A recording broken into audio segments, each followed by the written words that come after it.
Hi everybody, it's Peter Schiff. This is Friday, November 6, 2009. First I want to thank everybody who participated in the money bomb yesterday. We actually raised over $65,000, which isn't bad considering that for more than half of the day the site was down. It was under attack by cyber saboteurs. So if you did go to the website yesterday, it's a brand new site by the way, we're still working on it and improving it.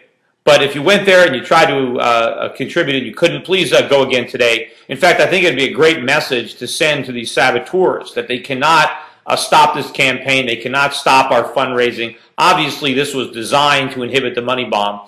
So let's see if we can raise even more money today after the money bomb than we would have on the money bomb. And that would be great revenge and really send a strong message that they're not going to stop this campaign from going forward. I also want to make an announcement. I was supposed to be on the Glenn Beck show yesterday, but unfortunately, there was that incident in Texas, and so they preempted the show to focus on that. But they did reschedule my appearance. I will be on the Glenn Beck show today at 5 p.m. Eastern Time, 2 p.m. Pacific Time. The big news coming out of today is the unemployment rate, which now officially tops 10%. It came in at 10.2%. Of course, the unofficial rate is 17.5%. That's the rate when you count the people who are so discouraged that they stop looking for work, and the people who are still looking, but while they're looking, they decided to take a part-time job, cooking French fries at McDonald's so they can pay the rent while they're looking for a job. Those people are not counted in the official numbers. But if you count them, the government reports unemployment at 17.5%. That is a staggeringly high number. What really disturbs me about the unemployment numbers is the trend to continually lose goods-producing jobs. We lost another 60,000 plus manufacturing jobs, but we gained another 45,000 jobs in healthcare and education. These are non-good-producing jobs. The people who get jobs in healthcare rely on other people to produce for them. These are the bloated sectors of our economy. We want those sectors to contract so that the sectors that we need, like goods production, could grow. Remember, healthcare is an expense. The fact that we have more people working in healthcare isn't necessarily helping us out. If it's simply, we would rather not have anybody in healthcare because we'd rather not be sick. People in healthcare need to be supported by all the productive jobs that we have. Unfortunately, we're still losing those productive jobs. What really bothered me was Barack Obama's press conference today, where he is gloating about having just signed the extension of unemployment benefits. And he's trying to convince us that not only is this good for the unemployed, but according to his economists, his economic advisors, it's actually going to help the economy when the unemployed go out and spend their checks. Well, this is all nonsense. If that were true, then make the checks bigger. Why not just apply it to everybody, give everybody a check? Why just the unemployed? Let's have a real barn burner of a recovery. Of course, this is nonsense because the money that the unemployed are going to be spending is coming from the money that the people who are taxed to provide those benefits are not spending, or more importantly, not investing. So it is not going to help the economy. Also, on the economy, I wanted to talk again about the housing situation. I commented the other day on the blog about this new deed for a lease plan, where Fannie Mae is going to take over houses and rent them back to their owners. And I've got these visions, of the $500 toilet seats at the Pentagon. When the government becomes the landlord and now has to fix all those toilets and the backed up garbage disposals and the busted dishwashers and the roof that's leaking and the heat that's not coming on. I'm just imagining what all this stuff is going to cost. It's not going to be like a private sector landlord where he shops around and he efficiently finds the cheapest plumber. These are going to be government contractors. It's going to be a boondoggle. It's going to take forever, and it's going to cost a fortune. And, I even read an article where the government is trying to claim that this is a benefit because they're going to get all this rental income on all these properties.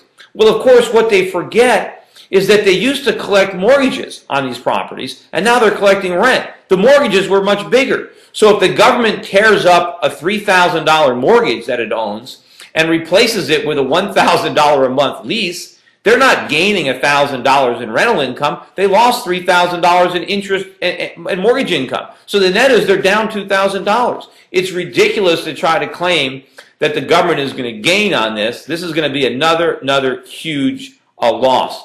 You know, also in the housing market, we learned today that the Senate voted 98-0 to extend the first-time home buyers credit, which shows you no one in the Senate understands anything about the market. There's no one there of integrity, which is definitely why we need to send me to the United States Senate. But what really bothers me about this credit is it not only applies to the so-called first-time buyers, people who haven't bought in the last 2 or 3 years, but it applies to people who already own a house and just want to buy a bigger, more expensive house and trade up. Now think about this. You got people who are renting houses, can't even afford their first house.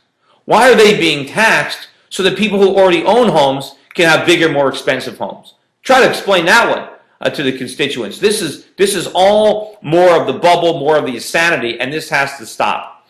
You know, talking about insanity, you know, I happen to notice that my video blog on college tuitions and how government guaranteed or subsidized loans and government grants, by increasing demand, are responsible for rising tuitions. And I noticed that I got more comments on that than any of the other videos I've made recently.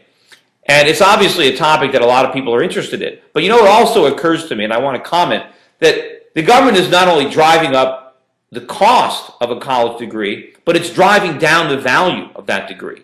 You know, back in the 1940s, you know, when they passed that GI Bill, most people didn't go to college. A college degree really meant something. I mean, this was for real professionals.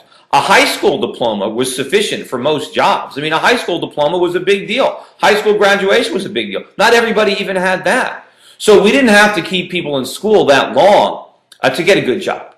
But today, because the government pushes so many people through the educational treadmill with all that cheap money and guaranteed student loans and everything and aid, everybody gets a college degree. So the value is now diminished because so many people have them. It's basic supply and demand. Now if you want to stand out, now if you want to get a better job, you got to get a master's degree. You got to get a PhD. So if you really want to compare the cost of a degree today, you can't just compare the cost of a college degree today to a college degree in the 1940s or 50s because it's not the same thing. You have to compare the cost of a college degree back then to the cost of a college degree and a master's degree and maybe more.